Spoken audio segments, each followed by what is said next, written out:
It's November 16th, 2014, and the New England Patriots are taking on the Indianapolis Colts on a Sunday night, where the world believed we were going to see an historic matchup between two great quarterbacks, Tom Brady and Andrew Luck, although that couldn't be more further from the truth. Coming into this game, the Patriots' identity was obviously passing the ball while also being one of the worst rushing teams in the league, having 6 of their first 9 games be under 90 rushing yards. And when you look at the backfield of this team, it makes sense that these are the results you're getting. Here's the game-by-game leader in carries going into this game, with Stephen Ridley being the featured back for most of these games, being the only running back to crack 20+ carries in a game. Although you'll notice after week 5, Ridley wasn't the top running back for the next 3 weeks. That's because unfortunately Ridley would tear his ACL in week 5. Opening up opportunity for Jonas Gray to get touches, who became the featured back after just 1 game, having the most carries on the team week 8 and week 9. But no one in the world could predict that Stephen Ridley getting injured would cause what happened during this Sunday night game. Jonas Gray would once again get the start for this game, and I want to emphasize that Jonas Gray, the 24-year-old undrafted rookie that only had 1 career start under his belt. And here's what he did this game. 2nd and goal. On the ground and trying to get his way into the end zone, and does for the touchdown is Jonas Gray. They got a 1st and goal from the 8. And look at Gray working his way down to the 1-yard line. Between gaining 3 and 5 yards. And here he goes again with a little shift to the left and into the end zone for his 2nd touchdown. Fleming, rookie out of Stanford. Here's Gray again, breaking tackles. 182 on the ground. More here to the outside. Gray cuts it back, has the 1st down. One of them, and they are pounding these guys. Looking for his 3rd touchdown of the night, and he has it.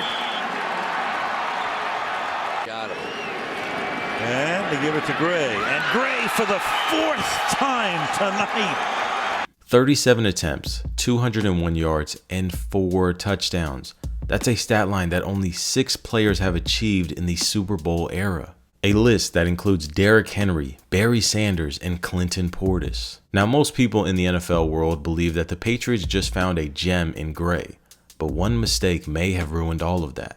Everyone knows the Patriots are an incredibly rich franchise, having one of the greatest coaches and quarterbacks in NFL history, while also winning 3 Super Bowls together at the time. And Bill Belichick is obviously known for being a stern coach that sticks by his rules and doesn't roll over for anyone, especially not an undrafted rookie. The following week after his 200-yard performance, Jonas would show up late to a practice, and in any level of football, that's unacceptable. In my personal experience, if you were late to practice, you wouldn't be able to play the 1st quarter.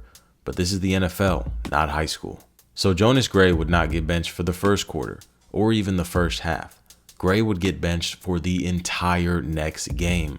A healthy DMP coming off a 200-yard, 4-touchdown game. And that would be the regular going forward, with Gray only receiving a total of 20 carries for the rest of the season. His final stats from that season look like this, seemingly getting no real game time outside of that Sunday night game. Especially when you look at it like this. He basically did his whole season production in 1 game as he did in the rest of the season combined. And this trend would continue for the following season. Jonas would be released by the Patriots on September 5th, 2015, and would go on to play for 2 teams this season, the Dolphins and the Jaguars, putting up 45 carries, 176 yards, and 0 touchdowns in 8 games. And this would be the last we would see of Gray in the NFL, being released on October 24th, 2016 by the Jaguars, finishing his career with 588 yards and 5 touchdowns. To put into perspective how low that number is, here are some notable players to have more than 588 rushing yards in their career. Amir Abdullah, his rookie season, Curtis Samuel, a wide receiver, Elijah McGuire, and Bishop Sankey. Pretty wild, I know, but I really want to show you just how crazy a performance like this was, so I'll put it this way. Here's a list with the lowest career yards of every running back with a 200-yard game. And when we look all the way down here, with by far the lowest yards, Jonas Gray, the biggest 1-game wonder in NFL history. But have you ever heard of such a thing called a 3-game wonder?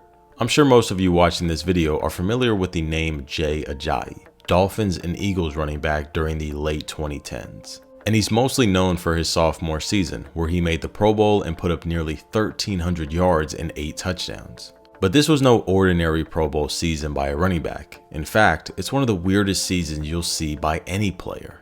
Ajayi was a 5th round pick in the 2015 draft and didn't receive any real burn his rookie season, totaling only 49 carries and appearing in 9 games. But after a 1-4 start in 2016, the Dolphins were looking for some type of spark on offense, and Ajayi would give them all that plus more. Over the next 2 games, Ajayi would total over 400 yards and 3 touchdowns, back-to-back 200-yard performances in his 2nd and 3rd career start, becoming only the 4th player in the Super Bowl era to do such a thing. But this historic run wouldn't end after just 2 games, because in week 16, Ajayi would add another 200-yard game in the record books, putting his total at 3 on the season. That's more 200-yard games than CMC, Todd Gurley, Marshawn Lynch, Arian Foster, and LaShawn McCoy combined. And with Ajayi having 3 200-yard games in one season, that would put him 2nd all time, trailing only the great Earl Campbell with 4 in a season. Now I want to blindly show you a player's stats, and I want you to try to guess the player. And here they are: about 650 yards, 4 touchdowns, and 54 yards per game. Now I know this is a tough one because this can literally be anybody. But what if I told you this is actually Ajayi for the other 12 games of the season? You know the expression hot or cold players in the NBA? Well, Ajayi took that to the extreme. In his career, he had the same amount of 200+ yard games as he did games finishing in between 100 and 199 yards. He was basically either dropping 50 points or 5 points, no in between. These 3 games accounted for nearly 50% of his rushing yards this season, a literal historic mark. Since 2016, here are the running backs to have the highest amount of yards come from their top 3 rushing games, with Todd Gurley being the highest percentage on this list. And he's still over 12% less than Ajayi was. When you have 3 performances like this in one season, it's almost impossible to call it a fluke. But that was exactly the case for Ajayi, because after this season, Jay wouldn't find much success in the NFL, playing only 3 more seasons totaling just over 1,000 rushing yards in that time, putting his career rushing yards at 2,546. That means those 3 games from 2016 account for nearly 25% of his career yards. Not a 1 or a 2, but the only 3-game wonder in NFL history. Hope everyone who watched this video learned something and also enjoyed. I'm out. Peace.